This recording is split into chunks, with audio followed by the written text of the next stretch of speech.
Good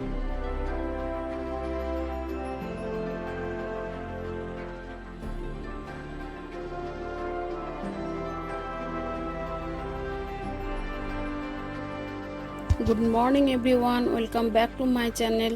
আমি Jhuma life inside চ্যানেলে তোমাদের সবাইকে ওয়েলকাম।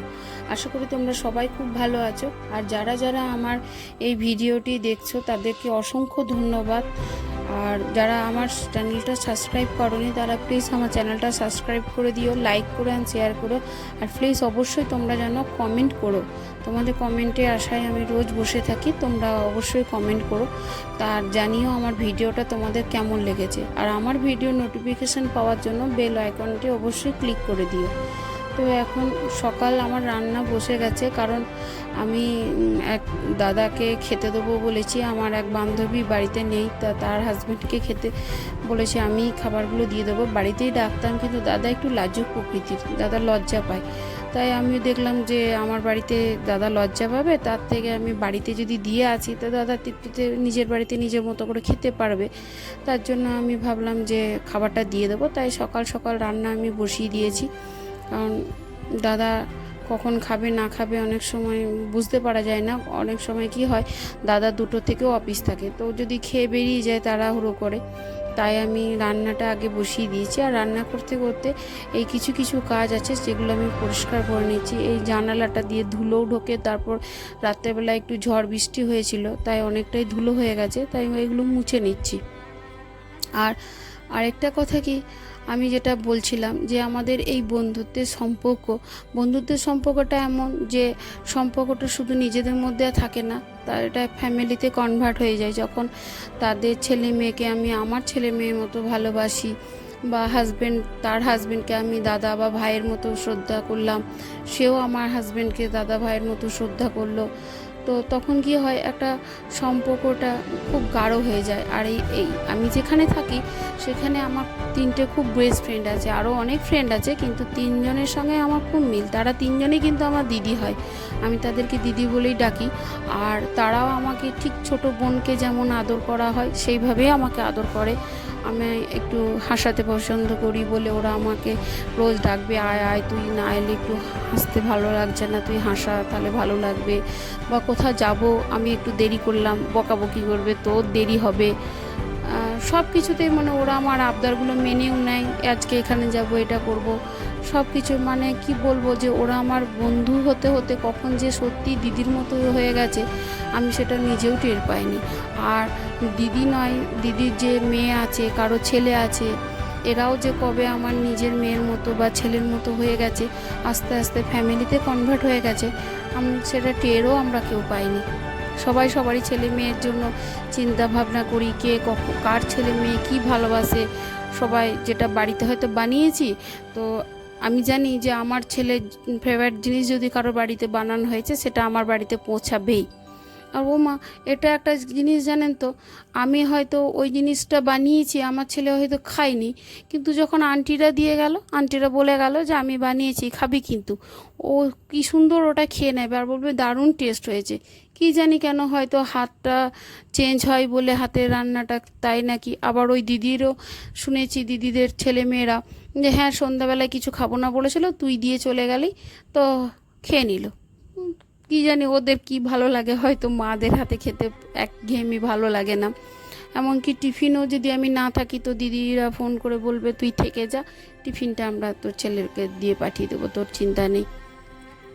তো এইভাবে আমাদের সম্পর্কগুলো এগিয়ে যায়, আমরা নিজেরাও বুঝতে পারি না। এমনকি আমার বাবার বাড়িতে কোনো অনুষ্ঠান হলে তারা যাবে, তাদের অনুষ্ঠান হলেও আমরা যাই।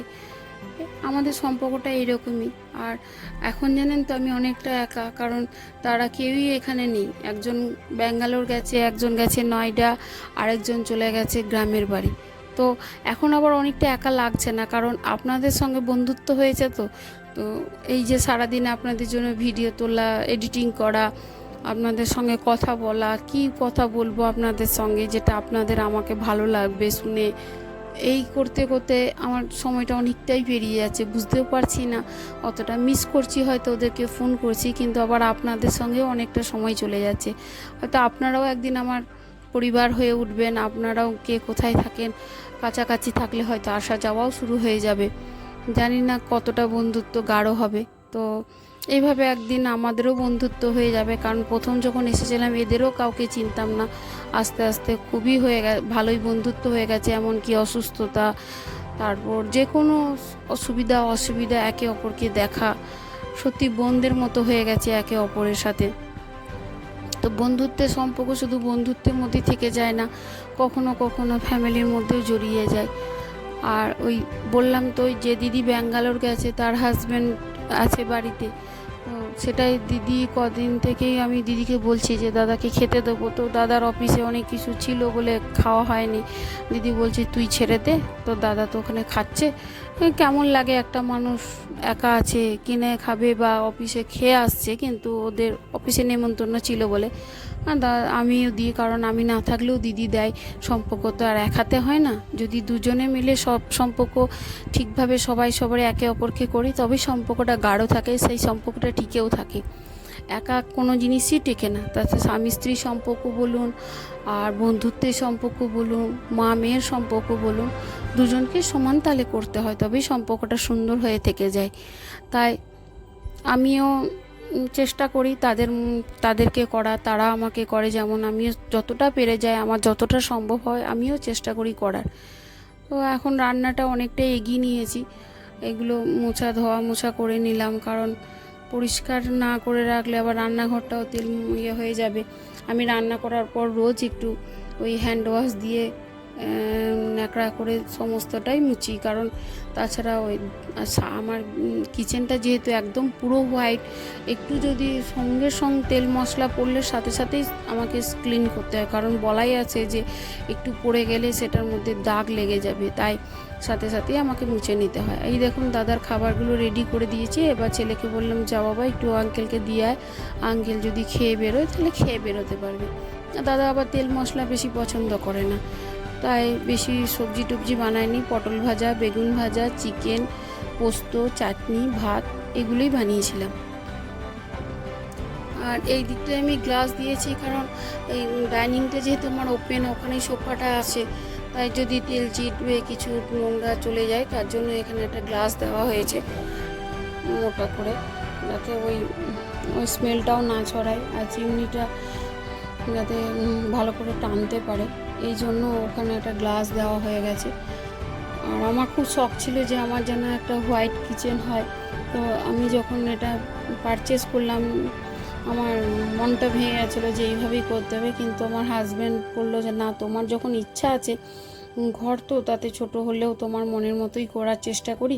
যখন আবার ভগবান ঈশ্বর আমাদেরকে মানে কি বলবো আশীর্বাদ দেবেন, আমরা হয়তো আবার বড় করতেও পারবো। তোমাদের সবার আশীর্বাদ, ঈশ্বরের আশীর্বাদ, তোমাদের ভালোবাসা থাকলে আমি হয়তো ভালো করে নিতে পারবো নিজের মনের মতো করে, কিন্তু এখন তো এটাই আমার স্বর্গ, তাই এটাকেই তোমার দাদাভাই ভেঙে চুরে ঠিক আমার মনের মতো করেই করে দিয়েছে। তো একটু পরিষ্কার ভালো করেই করে রাখতে হয়। আর আমার সব কাজই হয়ে গেছে, তোমার দাদাভাই বললো তুমি ঘরটা মুছে দাও, আমি পুজোটা দিয়ে দিচ্ছি, তাহলে তো স্নান করে খেয়ে নিলেই হবে। তো আজকের মতো এইটুকুই, দেখা হবে তোমাদের সঙ্গে নেক্সট ব্লগে। তোমরা সবাই ভালো থেকো।